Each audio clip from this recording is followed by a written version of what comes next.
Ertalab uyg'ondingiz, lekin obunachilaringiz soni oshmagan. Hali ham o'sha. Tuni bilan kanalingizga bitta ham yangi obunachi qo'shilmadi yoki bundan ham yomoni. Prosmotrlar bor, lekin obunachilaringiz soni oshmadi.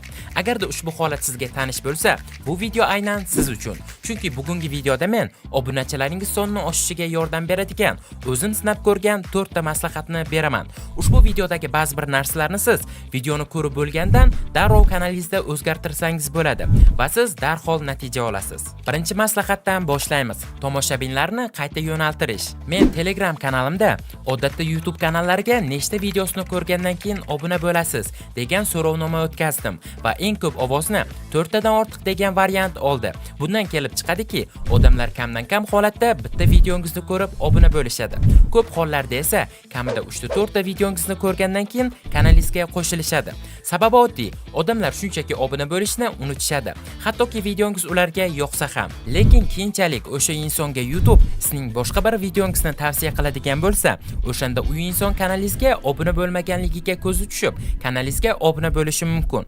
Bunday holatlar uchun bizga konechniy zastavkalar yordam beradi.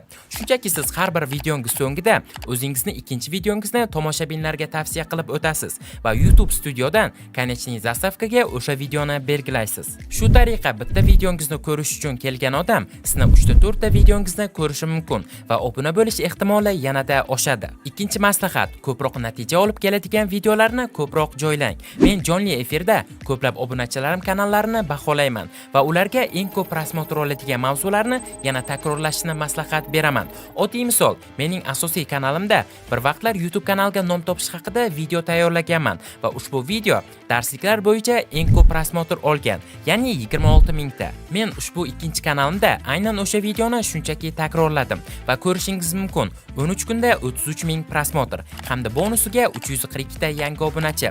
Bu video darslik kanal uchun juda katta natija hisoblanadi. Agarda siz boshqa mavzuda shu ishni qiladigan bo'lsangiz, bundan ham katta natija olishingiz mumkin. Lekin YouTube'dagi istalgan mashhur videoni olib, qaytadan tayyorlasangiz, bunday natija olmaysiz. Agarda bu mavzu haqida ko'proq ma'lumot olishni istasangiz, videoga like bosing. Men bu mavzu haqida alohida video tayyorlayman. Keyingi maslahat siz uchun juda muhim hisoblanadi. Diqqat bilan tomosha qiling. 3-maslahat: tashqi ko'rinishga ko'proq e'tibor bering. Tan oling, siz ham ko'rinishi chiroyli, tartibli va ajoyib nomli kanallarga obuna bo'lgingiz keladi. Qayerdagi sifatsiz va yoqimsiz kanallarga emas. Birinchi navbatda kanalingiz yuzi hisoblangan banner avatarkaga e'tibor bering.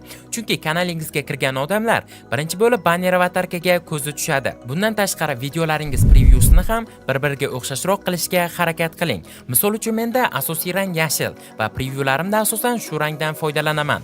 Yoki 100 mingta obunachisi bor kanalimda men faqat 100 ta fakt videolar joylayman. Prevyularimda esa har biriga 100 raqami va o'rtada video qahramoni rasmini joylashtiraman. Shunda kanalga kirgan odam ko'ziga kanalingiz yanada professional bo'lib ko'rinadi. Agarda sizga professional dizayn xizmati kerak bo'lsa yoki bo'lmasam video montaj, kanal ochish, nastroyka qilish, monetizatsiyaga ulab berish, kanal rivojlanishi uchun analiz qilish va shunga o'xshash barcha xizmatlar bo'yicha siz bizning Telegramdagi YouTube do'konimizdan foydalanishingiz mumkin. Yoki sizga tayyor YouTube kanal kerak bo'lsa, bizning YouTube Savdo 24 kanalimizdan YouTube kanal olishingiz mumkin.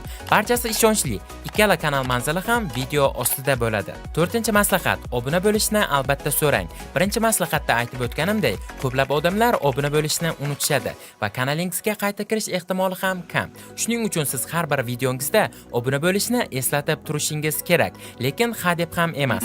Men o'zim bu narsani sinab ko'rganman. Hozir esa natijasi bilan bo'lishaman. Vegeta kanalimdan deyarli prosmotri bir xil bo'lgan ikkita videoni olamiz. Bittasi Yakuza haqida 100 ta fakt, ikkinchisi esa Reker haqida 100 ta fakt. Birinchi videoda men obuna bo'lishni so'ramaganman. Ikkinchi videoni boshida esa atigi 10 sekundlik obuna bo'lish haqidagi ushbu videoni qo'yganman. Do'stlar, kanalimni 93% odam obuna bo'lmasdan kuzatayotgan ekan. Iltimos hozir 5 sekund vaqtingizni ajratib, kanalimga obuna bo'lib qo'ying. Men esa davom etaman. Demak, natijaga o'tamiz. Birinchi videoda menga atigi 592 ta obunachi kelgan.